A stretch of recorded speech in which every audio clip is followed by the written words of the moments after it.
It's week 7. It's Thursday. That means it's Pick'em's Day. Let's get a perfect week this week.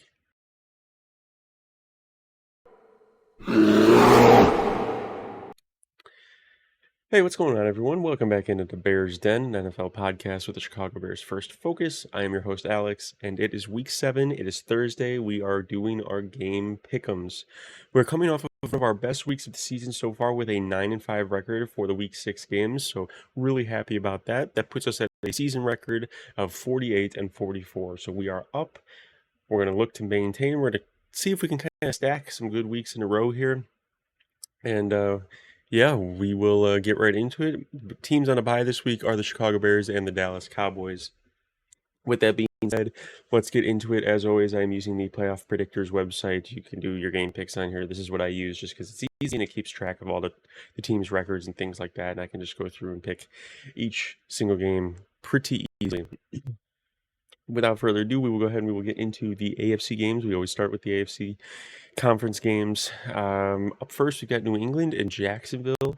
Dumpster bowl, to be honest. This one's in London. Drake May versus Trevor Lawrence. And believe it or not, I'm going to pick New England here. I think Drake May looked pretty decent last week in his debut. Not too bad. And, you know, I just think that even though this is in London and Jacksonville will be in London for the second straight week, I think that this might actually be Doug Peterson's final game as head coach of the Jacksonville Jaguars. The team that I watched the Bears beat and really dominate in London this past week is a team that needs a coaching change. There were so many just egregious penalties, dropped passes, dropped touchdowns, stupid mistakes, and that to me is really a sign of poor coaching. If anyone was to know what poor coaching looks like, I would know. I've been a Bears fan my entire life. So I think that Drake May is going to get it done. He's going to pick up his first win in the NFL, and I think that, you know, headed back to the U.S., I think Jacksonville will be looking for an interim coach for the rest of the season. Up next, Miami versus Indy. I like Indy here. It's really hard to pick Miami when they don't have Tua. They've just looked really, really rough so far this year without him. And, you know, I think with Flacco, Indy's looked pretty decent. With Anthony Richardson, they've looked up and down. You know, Anthony Richardson kind of has a little bit of a Brett Favre thing to him where he's kind of going to air it out. But, you know, half the time he's going to air it out to the wrong team. So I still like Indy here at home. I just think the lack of offensive production with Miami without Tua is very evident, and that's it's going to continue that way until Tua comes back. Up next, we got Tennessee and Buffalo. I like Buffalo here. We'll probably see a little bit of Amari Cooper. Tennessee, obviously, we know one of the worst teams in the league this year. Will Levis is starting to look like he is not the answer in Tennessee. I usually like to give guys at least a full season plus, and he might be at a full season worth of starting games now, but if not, it's very close. But you know, with each passing week and each silly mistake that he does, it really kind of looks like not great. And you know, Buffalo's look pretty good this year. Josh Allen still has yet to turn the ball over, which I think is absolutely massive. And I just think that this one's, you know, a really big mismatch team-wise and quarterback-wise. Up next, Cincy versus Cleveland.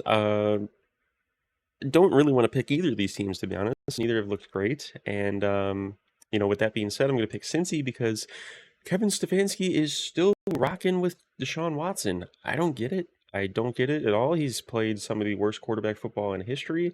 Obviously, I've said it before on this channel. I said it months ago that I thought his contract was going to go down as one of the worst in the history of sports, not just football. And it really is starting to look that way. And I honestly think Kevin Stefanski's just sticking with him because of the contract. But, you know, there's a stat out there where last year with Joe Flacco, the Browns were top 10 in offense. They didn't change any pieces on offense this year. And with Deshaun Watson, they're like bottom 4 in the league. So tells us all that we need to know, but they're going to keep rocking with Deshaun Watson. So since he's going to get another win here, and they'll move to 3-4, and Cleveland's going to be 1-6, which is pretty wild. Maybe the Bears can call and trade for Myles Garrett, right? Because Cleveland needs a quarterback. Up next, we got the Jets on the road against The Steelers, I'm going to go with the Jets here because the Steelers are benching Justin Fields for Russell Wilson. I don't think Russ is going to look good at all, and I do think that Devontae Adams is going to have somewhat of an impact. I don't think that Devontae Adams is going to be the savior for the Jets this year, but I do think that this is a good matchup at a good time for the Jets. They need this win desperately, and I think that Pittsburgh's making a mistake. I think when you're 4-2 and your quarterback has 10 touchdowns and one pick, whether or not he's throwing for 300 yards a game, which he's not, Justin Fields, I'm speaking of, you don't change what's working. They're 4-2. They were really close to beating Dallas, right? They were one defensive play away from winning the game. Fields left that game. He left the field with the lead in that game. So they're really close to being 5-1, and I just think that it's a mistake. I get the whole, we told Russ he'd be our starter thing, but we've seen this before in this league. Sometimes things happen. It's unfortunate he got injured. It's not his fault. But Justin Fields came in and he's been doing a solid job and he's been getting them wins. And so I think messing that up is really kind of playing with fire for Pittsburgh.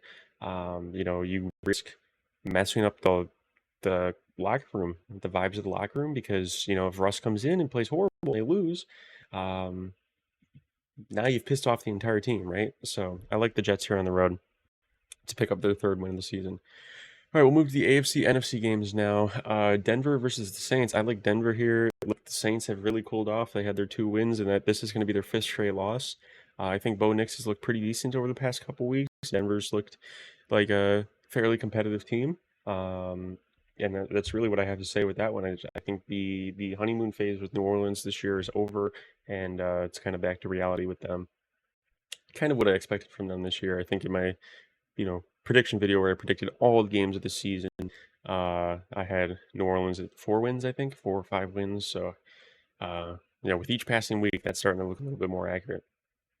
Up next, Houston versus Green Bay. This is a tough one. This could really go either way. I'm going to pick Houston just because I think Houston's been really hot lately, and CJ Stroud is playing some great ball, and I think the defense is going to be able to get after Jordan Love a bit, and I think the run game is going to be negated a bit as well, and so it's going to be interesting. I think that this one being in Lambeau, anyone can take this game, but I like Houston in this game, and I think Stroud will get it done. Raiders on the road to the Rams. I like the Rams here. I think the Raiders are kind of like, it wouldn't surprise me if they trade Max Crosby for the deadline. I think this season's pretty much wrapped up at this point. They can't really figure out the quarterback position.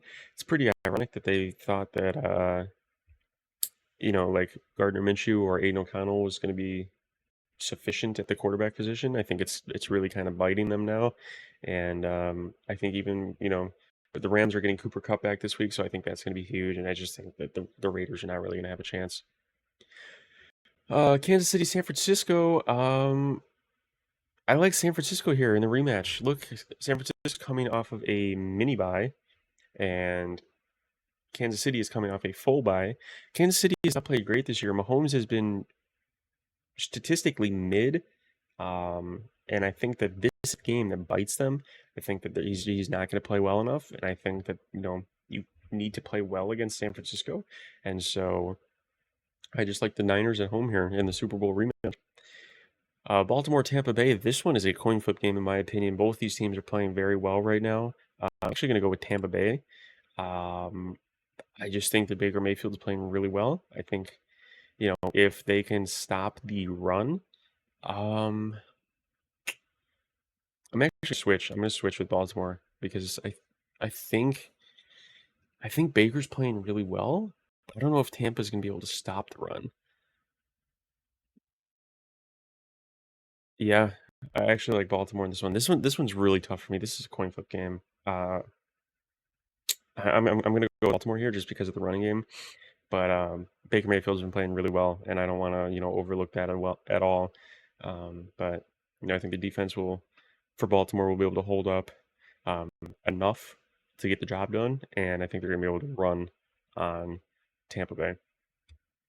Up next, Chargers versus Arizona. Arizona was like looking great, and then they weren't looking great. I think that the Chargers are going to just do it. I think they're going to just win. And that's where I stand on that one. I don't really have much to say on that one, to be honest. That one I'm not really too sure of. Like I was debating potentially switching to Arizona there too, but I'm gonna just stick with the Chargers on that one. And then finally, we'll move to the NFC. NFC North division battle. Finally, here we go. Right? We've only had one game so far. Detroit versus Minnesota. Here comes Minnesota's first loss. I think Detroit is looking like very, very dangerous right now. I think that the team is going to rally, and I do think that the Aiden Hutchinson injury will affect them in the long run. But I do think they're going to rally around it right now, and I think they are going to go in and get it done. And I think this might be the beginning of Sam Darnold kind of, reverting back to the Sam Darnold of the past. This could be the game that kind of kicks that off for sure. Up next, Seattle, Atlanta. I like Atlanta here. Seattle started the season 3-0. They've lost 3 straight. Their defense has given up 36 points a game in that streak. I think that they are going to give up a lot of points again to this high-powered Atlanta offense. I think Kirk Cousins is going to have a really solid day. And yeah, Atlanta. I like Atlanta. I think that they've got a really nice roster, especially on offense, and it's working right now. So there's no reason to kind of pick away from them when they look pretty decent.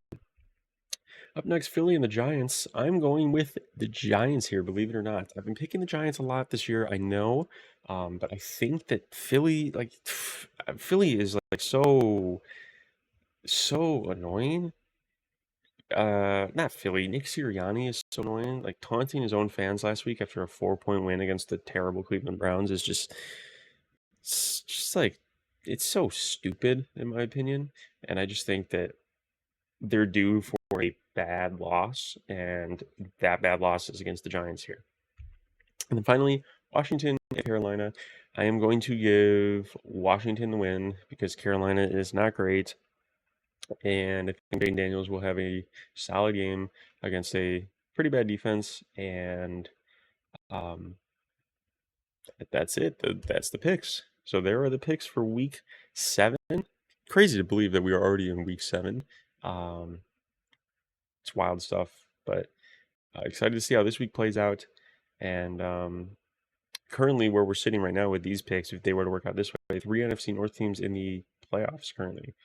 So that would be pretty interesting. But as always, I appreciate you guys listening. If you're new here, subscribe. I see that we have a lot of new viewers who watch the videos who are not subscribed. Please hit that subscribe button. It really helps the channel. It helps me know that my community is growing. I enjoy having you guys hang out, watch the videos, talk football. One of my favorite things to do. So like, comment, subscribe. I appreciate you guys being here. And we will see you in the next video. Bear down as always. Have a good one. Peace.